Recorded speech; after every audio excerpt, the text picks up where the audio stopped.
قاسم العلوم والخیرات حضرت مولانا قاسم صاحب نانوتوی رحمۃ اللہ علیہ ایک جگہ بڑی پیاری بات لکھ گئے. فرماتے ہیں حضرت انسان کبھی اس پوائنٹ پر بھی غور کر لینا کہ تو نہیں تھا تو سورج تھا، تو نہیں تھا تو چاند تھا، تو نہیں تھا تو ستارے تھے، تو نہیں تھا تو آسمان تھا، تو نہیں تھا تو بھی پہاڑ تھے، تو نہیں تھا دریا اور سمندر تھے، تو نہیں تھا بہت ساری چیزیں موجود تھی، اسی طرح چل رہی تھی.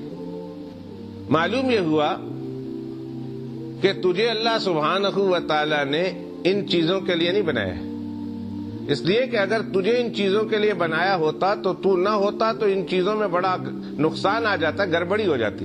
لیکن تو نہیں تھا، یہ چیزیں اپنے معمول کے مطابق چل رہی تھی. لیکن تو آ گیا اور یہ چیزیں نہ ہوتی تو آپ آ گئے اور سورج نہیں ہے، اس کی گرمی نہیں ہے، اس کی تمازت نہیں ہے، اس کی روشنی نہیں ہے. آپ آ گئے، چاند نہیں ہے، چمک نہیں ہے، دمک نہیں ہے، اس کا نور نہیں ہے. آپ آ گئے، ستارے نہیں ہیں. آپ آ گئے، پانی نہیں ہے. آپ آ گئے، پہاڑ نہیں ہے. آپ آ گئے، زمین نہیں. آپ آ گئے، نباتات نہیں ہے. آپ آ گئے، حیوانات نہیں ہے. تو ہمارا کتنا نقصان ہوتا، ہم تو زندگی گزارنا ہمارے لیے مشکل ہو جاتا. اس مثال کو بیان کرنے کے بعد حضرت قاسم العلوم والخیرات بیان کرتے کہ انسان سمجھ لے اس مثال سے کہ اللہ سبحانہ و تعالیٰ نے تجھے کائنات کی کسی چیز کے لیے نہیں بنایا ہے، بلکہ کائنات کی ہر چیز کو تیرے لیے بنایا ہے.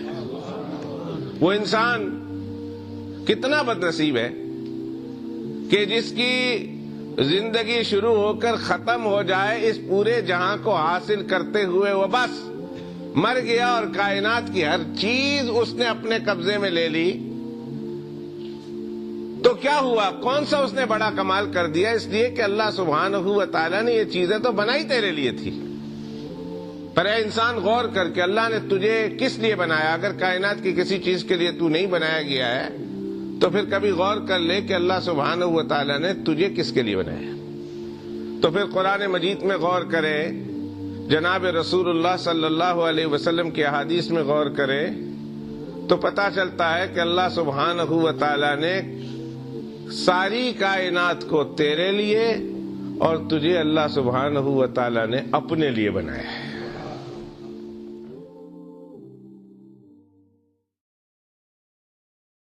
لا الہ الا اللہ محمد رسول اللہ علیہ صلاة اللہ وآلہ والأحبہ.